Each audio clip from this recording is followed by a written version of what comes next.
Another sneaky team this year has been Sterling 5-3. That's where they're going this week is Rock Island. How can the Rocks be competitive in this one and close out the year with a win? Well, I know the Moline game obviously was tough for them, and the UT game, they had a few moments, but they were never truly competitive in that. But sandwiched in that is their 2 wins on the year, the Almond game and then the game on Friday against Galesburg.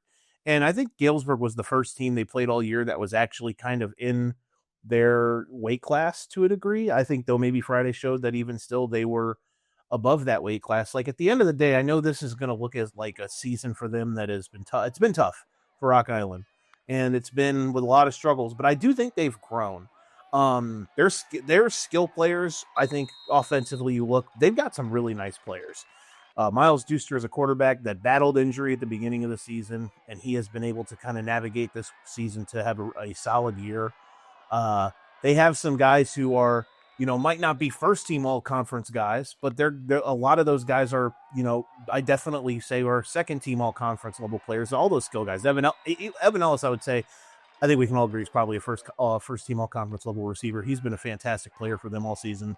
But Tamar Hudson as well. Avion Thomas is a guy who's been making plays for them. So they've got very good skill players, and they showed out on Friday last week in Galesburg. I thought that game would be competitive. I think we talked here last week. Ken thought that game would be competitive as well, and it was just not from the word go. So credit to them. Credit to those kids, because it's very easy when you're at a program like that has had a lot of winning, and then you have back-to-back seasons where you've really struggled, to actually, and it's not that they're losing to bad teams. They're playing a tough schedule. That non-conference slate's tough. The Western Big Six is a tough league. Think of the middle of think of from teams, like 2. So you got, after Moline, you got teams like 2 through 6.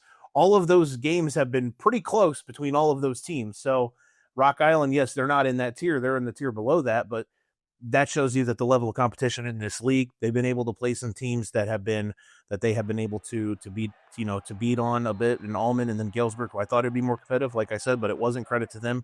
But I'd say all that to say again, credit to those kids for staying the course. And now this Sterling matchup. Sterling is outside of the Geneseo game a couple weeks ago. They have been playing well. Geneseo, I think, has kind of shown that they've been the second best team all around in the Big Six this season. That game between Geneseo and Sterling was pretty one-sided. It'll be an interesting game. Sterling's playing really well, but I think Rock Island, they're going to be feeling really good going into that game. So I think they absolutely have a shot to compete with Sterling. Yeah, Rockies, they got bounced around in that Quincy game.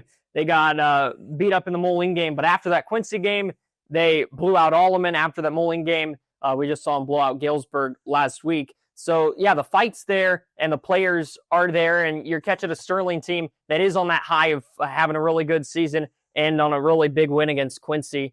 So I think Rock Island definitely has an opportunity to hang around and make a fight in this game.